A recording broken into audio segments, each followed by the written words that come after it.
Nathan Roberts didn't die in a car crash. He was erased. And if the Dubai elite are whispering the truth, it wasn't an accident. It was karma. The man who clawed his way to a billion-dollar empire, skyscrapers in Dubai Marina, champagne-soaked yacht parties, and a wife, Clara, who smiled a little too brightly for the cameras, vanished in 48 seconds.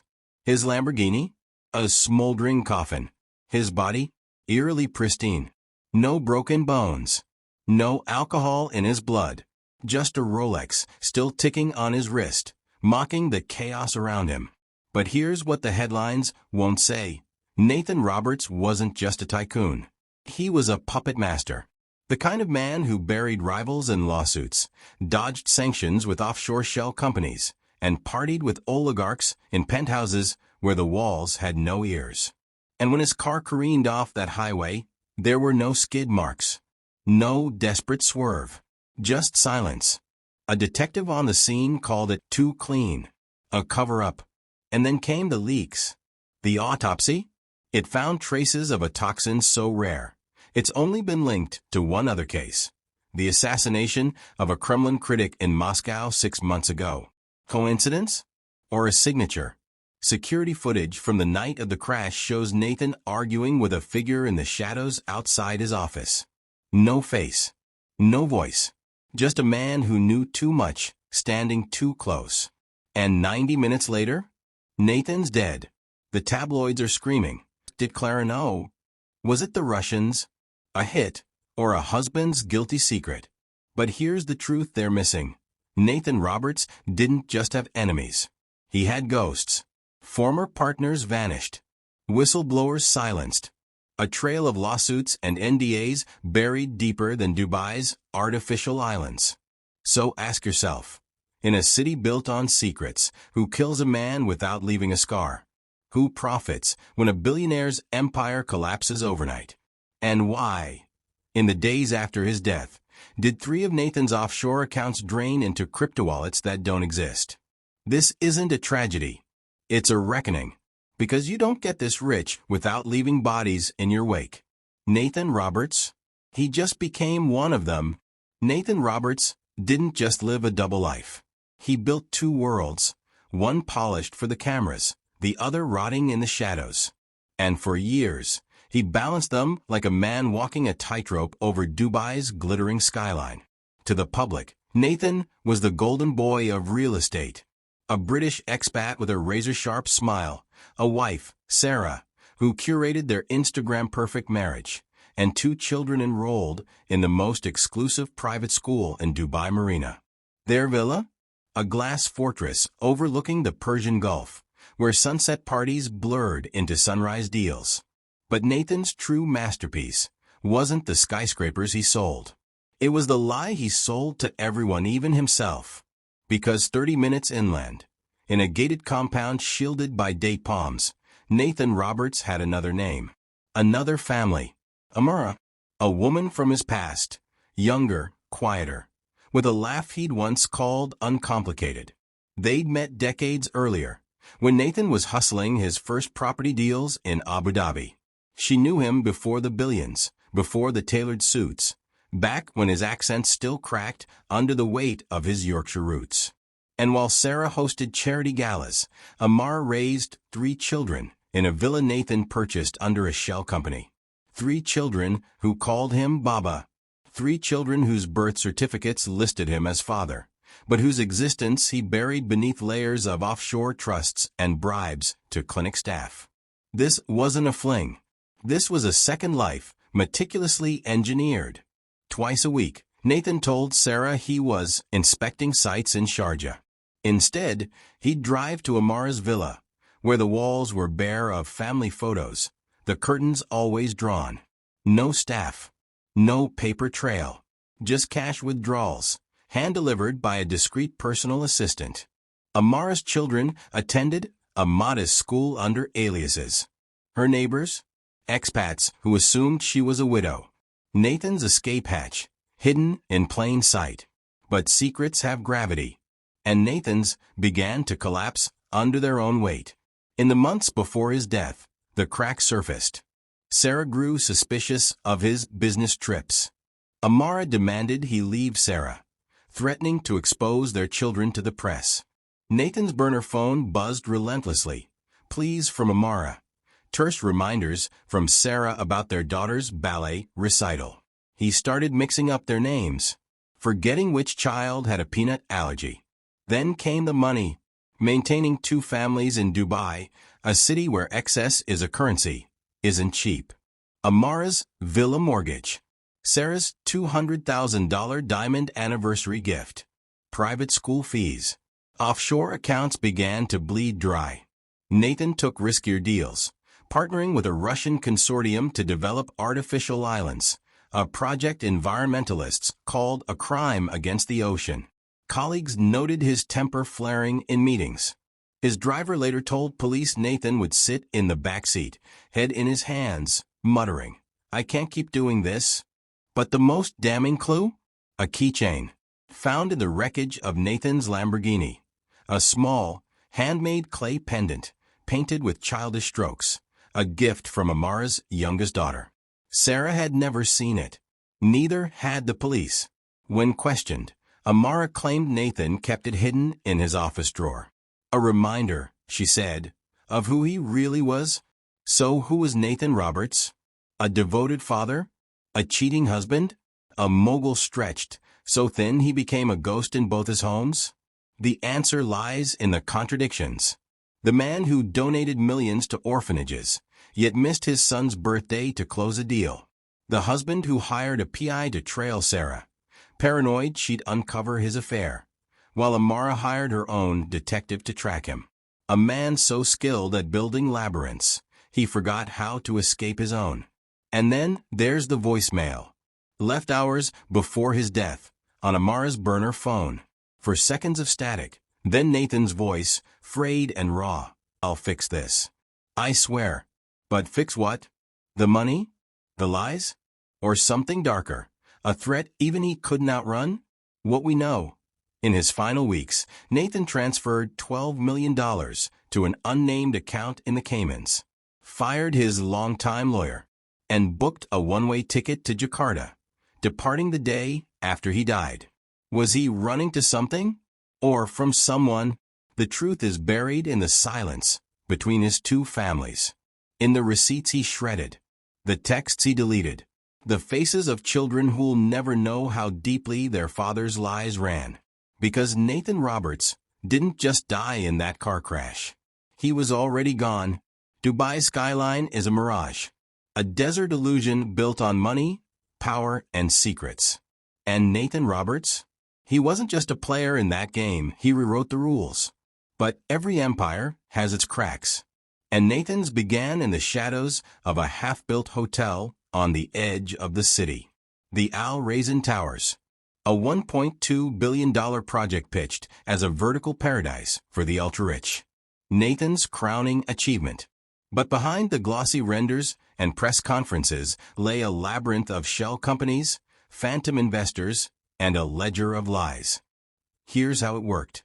Nathan would inflate property values by selling units to fake buyers, names plucked from graveyards, passports bought from brokers in Moldova. Then, he'd secure loans against these sales, funneling the cash through a Cypriot bank into offshore accounts in Belize. A carousel of fraud, spinning faster each year. But the Al Raisin deal was different. His partners? A consortium of Russian investors with ties to a sanctioned oligarch.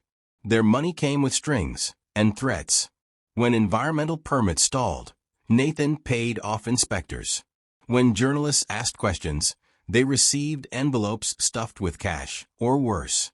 One reporter, Lena Abbas, vanished after tweeting about concrete coffins. Her body washed ashore 2 weeks later. Suicide, the police declared. Nathan's security chief resigned the same day. The money flowed, but so did the risks. To sustain his dual lives, Nathan needed liquidity, fast. Amara's villa required $90,000 monthly for staff and security.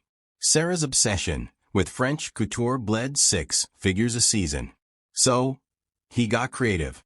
Enter Blue Horizon Holdings, a shell company registered in the British Virgin Islands. Its sole purpose? Launder cash through Dubai's gold trade. Nathan's couriers, often desperate migrants hired under fake visas, would carry suitcases of cash to gold shops in Dara. The shops converted it to bullion, shipped it to Hong Kong, sold it, and wired clean money back to Nathan's accounts. A flawless loop. Until it wasn't. In March 2023, a courier named Rahim Khan disappeared with $2 million in euros. Nathan's fixers tracked him to a hostel in Iman. What they found? Rahim's corpse, a bullet in his skull, and the cash gone. The security footage? Corrupted. The police report? Non-existent. But the cracks weren't just financial. Sarah began noticing the slips. A lipstick stain on Nathan's collar, shisha bar accident, he claimed. Charges on their Amex for a jewelry store he'd never mentioned. Then, the night she found a prescription bottle in his briefcase. Xanax, prescribed to Amara Khalid. Who is she? Sarah demanded. Nathan's answer? A slap. The first and last time he'd ever struck her. Across town, Amara's doubts festered too. Nathan missed their daughter's kindergarten graduation. When she confronted him, he handed her a sapphire necklace. For your patience. She threw it in the pool. I don't want gems, she hissed. I want a life. The walls closed in. Nathan's once sharp instincts dulled. He forgot aliases, wiring $500,000 to Amara Roberts instead of her pseudonym. The bank flagged it. His lawyer intervened, bribing a manager to correct the error. But the slip haunted him. Paranoia seeped in. He hired a body double to attend public events, installed bulletproof glass in his cars, and slept with a pistol under his pillow. Then, the whistleblower. An encrypted email arrived on Nathan's private server on April 12th, attached. Scanned invoices from Blue Horizon, photos of Rahim Khan's body, and a single demand, $20 million. Or the world sees everything. Nathan traced the IP to a cafe in Kiev. Useless. He paid. But the blackmail didn't stop. 2 weeks later, another email. You missed a zero. $200 million. Next time, I send the files to Sarah. Panic set in. Nathan liquidated assets, selling his stake in the Al Raisin Towers at a loss to a shell company owned by, wait for it, his Russian partners. The deal reeked of desperation. His CFO quit, citing ethical concerns. But the final blow came from an unexpected corner. Amara, tired of empty promises, hired a hacker. For $10,000, he breached Nathan's iCloud. What she found? Photos of Sarah, bank statements, and a folder labeled Jakarta. Blueprints for a villa, a new identity, flight reservations for one. You were leaving us, she later told the police. After all I sacrificed. The night of the crash, Nathan made 3 calls. First, to his private jet pilot, prep the plane. We leave at dawn. Second, to an unknown number, it's done. Transfer the rest. Third, to Sarah, I'll be home late. Don't wait up. But Nathan never made it to the airport. His Lamborghini veered off Sheikh Zayed Road at 10:17 p.m. Security cameras captured a black SUV tailing him moments before. No license plates. No witnesses. Just tire marks and a chilling detail. The car's GPS was jammed 90 seconds before impact. Who was in the SUV? The Russians? The blackmailer? Or someone closer, a woman scorned, a partner betrayed? The answer might lie in Jakarta, where Nathan's $12 million vanished, where his phantom villa stands empty, and where a man named Thomas Wright, a name from one of Nathan's fake passports, booked a flight to Rio the day after the crash. But here's what they don't want you to know. The toxin in Nathan's veins?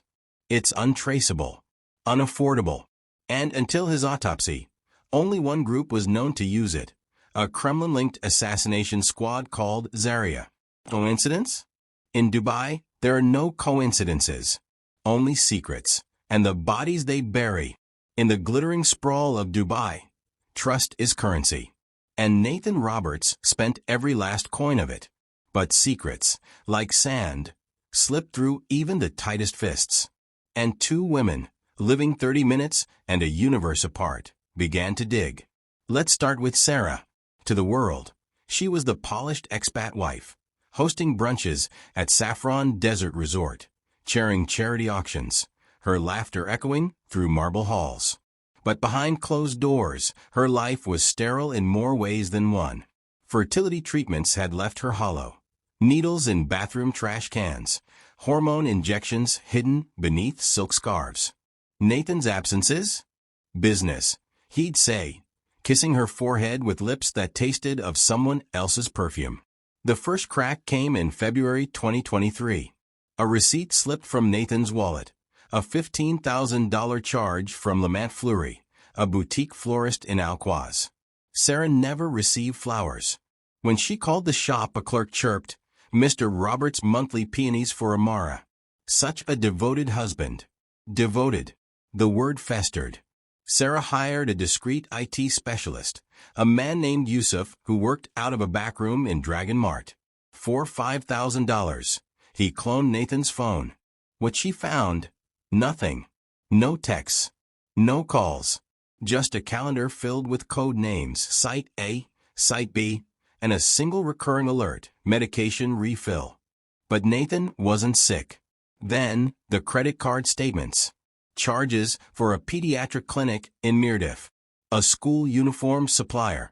A toy store selling princess castles for ages 3 to 5.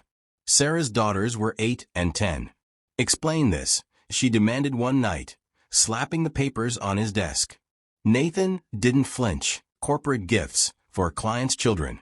"You know how the Saudis are." He pulled her into a hug, his heartbeat steady against her ear. "We'll try another round of IVF next month. I promise." She almost believed him. Almost. Now, Amara. Her world was smaller, quieter. A villa in Arabian ranches, with a garden wilting under Dubai's sun. Nathan's visits had dwindled from twice a week to once a fortnight. Market crash. He'd grunt, scrolling through encrypted messages at 2 a.m. But Amara noticed the new Rolex on his wrist. The way his driver now carried a gun.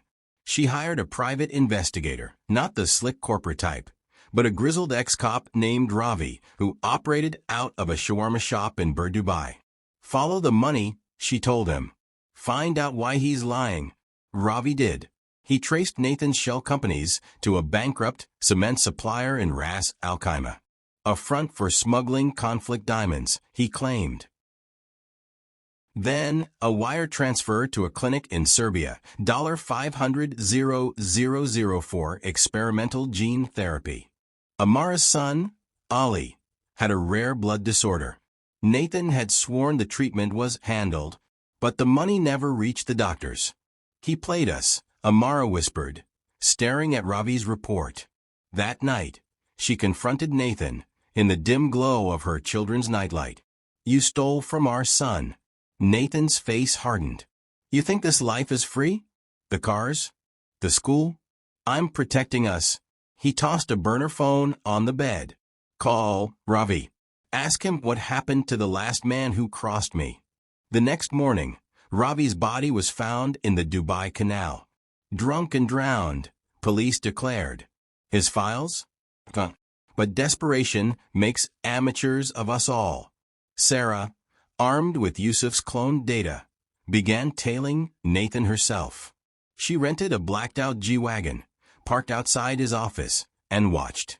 On day 3, she saw him, not with another woman, but with a man in a charcoal suit, Russian accent. A handshake that lingered too long. She snapped photos. Reverse image search identified him. Dmitry Volkov, CEO of a shipping conglomerate blacklisted by the EU for ties to Wagner Group. That night, Sarah drank 2 glasses of Chardonnay and logged into Nathan's Offshore bank portal. Password: their daughter's birthday. The screen loaded. $2.4 million. Transferred 48 hours prior. Recipient: Volkov Holdings. She vomited in the kitchen sink. Amara, meanwhile, took a different approach. She followed Nathan's driver, Jamal, to a gold souk in Dara, watched him haul a duffel bag into a shop called Golden Oasis. When Jamal left, she slipped inside. The owner, a chain-smoking Emirati, smirked. "Your husband's been busy. 2-3 mil a month in cash. You should thank him. Business is booming. Cash." She remembered Nathan's paranoia. The way he'd count bills twice before handing them to her. The safe in his office, always locked. Using a key she'd stolen years ago, Amara broke in at 3 a.m. The safe held no cash. Just a USB drive labeled Z. On it, blueprints for a luxury bunker in New Zealand, bank statements from Belize, and a video, time-stamped 1 week prior, of Nathan sitting at his desk, gaunt and sweating. "If you're watching this, I'm dead," he rasped. "They're closing in. The Russians, the creditors. I tried to outrun them, but the debt's too deep. Tell the girls I'm sorry. All of them. All of them." Amara replayed those 3 words until sunrise. The final act. Sarah, armed with Dimitri's name, hired a lawyer. But the man refused her case. "Volkov isn't a client you sue," he warned. "You pray he forgets you exist." Amara, clutching the USB, confronted Nathan at his office. "Who are the girls?" she demanded. Silence. Then a cold laugh. "You think you're the only one?" The fight that followed shattered his marble desk. Security footage, later deleted, showed Amara slapping Nathan, screaming monster as he pinned her wrists. "You'll ruin us all," he hissed. But the real explosion came days later. Sarah, sifting through trash in Nathan's home office, found a shredded photo. Reassembled, it showed Nathan at a beach, not Dubai's manicured shores, but a rugged cove. Beside him, a woman in a hijab, Amara, and 3 children. 3. The same number as the pediatric charges. She confronted him at midnight, photo in hand. "Who are they?" Nathan didn't deny it, didn't beg, just stared out the window at the city he'd conquered. "You want the truth? You can't handle it," he muttered. "This life, it eats people. I did what I had to." Sarah threw a vase. It missed. Glass rained onto the Persian rug as she fled. The next morning, Nathan's Lamborghini veered off the road. Coincidence? No. But here's what the police didn't find in the wreckage. Sarah's wedding ring, tossed into the Gulf 2 hours prior. Or Amara's burner phone, buzzing with a final text. "Meet me. We end this tonight." And deep in Nathan's cloud, a deleted email draft. "Forgive me. The money's in Jakarta. Take the girls and..." The rest is static. Nathan Roberts' death wasn't an accident. It was a meticulously staged exit. One final lie in a life built on them. But in Dubai, even the dead can't outrun their secrets. Let's reconstruct that night. 10:14 p.m. Nathan leaves his office, jaw clenched, clutching a burner phone. Security footage shows him pausing at the elevator, staring at a photo. Amara's youngest daughter blowing out birthday candles. He deletes it. 10:17 p.m. His Lamborghini peels onto Sheikh Zayed Road. For 73 seconds, everything's normal. Then, the car's telematics go dark. No engine data. No GPS. Just silence. 10:19 p.m. A street camera captures the Lamborghini swerving violently. But there are no brake lights. Not once. The car hurtles into a concrete barrier at 153 kilometers per hour. Fire engulfs the wreck. First responders find Nathan's body thrown 20 meters from the driver's seat. His seatbelt? Unbuckled. But here's what the headlines omitted. Nathan always wore his seatbelt. Even his driver Jamal confirmed it. He'd scream if I started the engine before he clipped in. So who unclipped it? The police called it inconclusive. The insurance investigator disagreed. In his report, leaked months later, 2 details stand out. 1. The Lamborghini's onboard computer had been remotely accessed 47 minutes before the crash. 2. A residue on the seatbelt latch, a chemical compound used in industrial solvents, the kind that erases fingerprints. But Nathan's death wasn't just a crime scene. It was a detonator. Sarah's descent. The widow played her part perfectly. Black veil, trembling hands at the press conference. "He was my everything," she told reporters. But that night, alone in their marble-clad mausoleum, Sarah logged into Nathan's iCloud. She'd found the password scribbled in his golf scorecard. Amara, 1993. What she uncovered wasn't just an affair. It was a blueprint. Bank transfers to a villa in Arabian ranches, school fees for 3 children. A 2018 lease agreement for a Maha Al-Farsi, Amara's alias. Sarah's hands shook as she dialed a number from Nathan's call log. A child answered. "Baba?" Sarah hung up. Then she did what billionaires do, hired a forensic accountant. His findings? A $3.2 million life insurance policy, with Amara listed as the beneficiary. A policy Nathan took out 3 weeks before his death. But the true knife twist? A folder labeled Z in Nathan's Dropbox. Inside, emails to a Swiss fertility clinic. Per our agreement, destroy all embryos posthumously, signed 2 days before the crash. Sarah's last hope of a child gone. Amara's reckoning. For Amara, the grief was laced with terror. No calls, no money, just an eviction notice on her villa, owned by a shell company now in bankruptcy. Then the men came, Russian accents, sharp suits. They circled her compound, snapping photos of her children. "Mr. Volkov sends condolences," one said, slipping a note through her gate. "A debt remains. Pay or disappear." Nathan's loans had collateral. Her. Amara fled to Iman, renting a cramped flat under a fake name. But she left a trail. In her panic, she withdrew cash from a mall ATM. The same mall where Sarah's PI was staking out Nathan's mistress. The PI snapped a photo. Sarah received it at 3 a.m.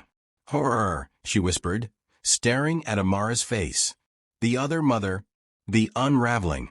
2 women, 1 truth. Sarah invited Amara to meet at a cafe in Sharjah, neutral ground. What transpired was part confession, part collision. "You ruined my life," Sarah hissed. "He ruined both of ours," Amara shot back, sliding a USB across the table. "Your husband wasn't just a cheat. He was a thief. And his partners are worse." On the drive home, Sarah plugged the USB into her laptop. Spreadsheets, voice memos, and a video, Nathan, pale and sweating, filmed days before his death. If you're watching this, they've won. The Al Raisin deal. It was never about buildings. It was a pipeline. Money, weapons, people. I tried to back out, but Volkov threatened the girls. All of them. Tell Sarah I. The video cuts to static. Forensic engineers later dissected the Lamborghini's wreckage. Buried in the firewall, a tiny device, charred but intact. A GPS jammer, military grade, untraceable. But here's what Volkov's men didn't know. Nathan had a failsafe. A safety deposit box in Zurich, opened posthumously by his lawyer. Inside, a letter. "If I die, it's Volkov. He's been laundering through my projects for years." The crash? Ask him about Project Zuria. And protect the girls. All 5. 5. Sarah had 2. Amara had 2. Who was the 5th? The answer lies in a name redacted from police files. A 22-year-old student in Moscow, paid monthly from Nathan's offshore account. But that's a story for another time. For now, remember this. In Dubai, the dead don't speak. They scream. When the Dubai Police Financial Crimes Unit tore open Nathan Roberts' empire, they didn't find a man. They found a hydra, every lie split into 2, then 4, then 1,000. But in the end, it wasn't forensic accountants or Interpol red notices that cracked this case. It was a typo, buried in a lease agreement for Amara's villa. A document Nathan's lawyers swore was airtight was a single misspelled word, Maha Al-Farsi instead of Amara Al-Farsi. A slip that cost $20,000 in bribes to fix. But the digital paper trail couldn't be erased. Detective Aisha Hassan, a 15-year veteran of Dubai's shadow economy, traced the error to a property clerk in Iman. For 3 nights, she combed Nathan's encrypted ledgers. What she found, a labyrinth of shell companies, each named after his children, Sarah Holdings, Amara Investments, Ali Ventures. The ultimate betrayal? A $12 million trust fund for his 5th daughter, a 22-year-old art student in Moscow. But the real bombshell came from Nathan's assistant, Lena. Flipped by prosecutors, she handed over a USB drive labeled Z, Nathan's failsafe. On it, spreadsheets detailing $800 million in laundered cash, audio recordings of threats from Dmitry Volkov, and a video diary entry dated 2 hours before his death. They know about Amara, Nathan says, pacing his office. Volkov's men followed me to her villa. If I don't wire the rest by dawn, they'll burn both families. But if I run, he trails off, staring at a photo of Sarah. God, what have I done? The video ends. Sarah learned of Amara not through grief, but spreadsheets. A forensic accountant traced monthly utility bills for Amara's villa to Nathan's corporate credit card. The same card that funded Sarah's IVF. She hired a hacker. Within hours, he breached Nathan's iCloud, unearthing photos of Amara's children, their faces hauntingly similar to her own daughters. But Sarah's breaking point wasn't the affair. It was the insurance policy.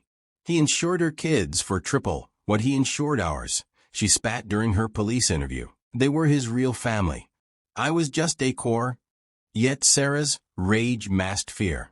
The FBI flagged a $2 million transfer from her account to a Cayman Islands shell company, 1 week after Nathan's death. When questioned, she claimed ignorance. He must have forged my signature. But the money's destination? A private security firm linked to Volkov. Amara cooperated, but not out of conscience. The Russians had left a bullet in her mailbox. She handed over Nathan's journals, pages of paranoid scribbles. Volkov wants the Al Raisin land for a port. One entry read, "If I refuse, he'll expose the girls." Another, "Sarah found the clinic bills. Need to shut her out." But the most damning evidence? A deleted voicemail. Recovered from Nathan's Porsche SUV. It captures Amara's voice, shaking with rage. "You think I won't go to the police? I have proof, Nathan. Proof you killed Rahim Khan." Prosecutors pivoted. Was Amara threatening blackmail or begging for mercy? She denied both. "I just wanted him to choose us," she told detectives, tears smudging her kohl-lined eyes. But he chose her in the end. Her, Sarah. Except Nathan didn't. His final will left everything to a charity in Jakarta. A charity auditors later tied to Volkov. The crash scene told 2 stories. Publicly, a tragic accident. Privately, a hit. Detective Hassan's team found tool marks on the Lamborghini's steering column, evidence of tampering. The military-grade GPS jammer? Traced to a vendor in Belarus that supplied Wagner Group. But the key witness wasn't a spy. A street sweeper named Rajiv, working the night of the crash, came forward. He'd seen a man in a neon vest, like construction workers wear, crouching by Nathan's car hours earlier. Police sketches matched a Volkov enforcer arrested in Cyprus 6 months prior. Still, the pieces refused to align. Why kill Nathan after he'd signed over the Al Raisin project? Why leave Sarah and Amara alive? The answer arrived in a sealed Interpol file. 3 days before his death, Nathan emailed a Swiss bank. Transfer all holdings to account XG 1222. The account's owner? A 7-year-old girl in Zurich, Nathan's 6th child. Volkov's response? A bullet. But the girl's mother remains a ghost. In the end, the investigation circled back to where it began, Nathan's phone. Hidden in his deleted folders was a draft text to Sarah. "Meet me at the marina tonight. I'll tell you everything." Sent? No. But that same night, Sarah's Porsche was photographed near the crash site, 30 minutes before Nathan's Lamborghini exploded. Coincidence? The police didn't think so. But with Volkov's men vanishing into Moscow and Sarah's lawyers invoking diplomatic immunity, the case froze. Only Amara paid a price. Deported to Cairo, stripped of her assets, she works now as a maid in a Nileside hotel. Sometimes, guests ask about the scar on her wrist, a burn from the crash, she says. But it's not a burn. It's a tattoo she lasered off. NR, entwined in a heart.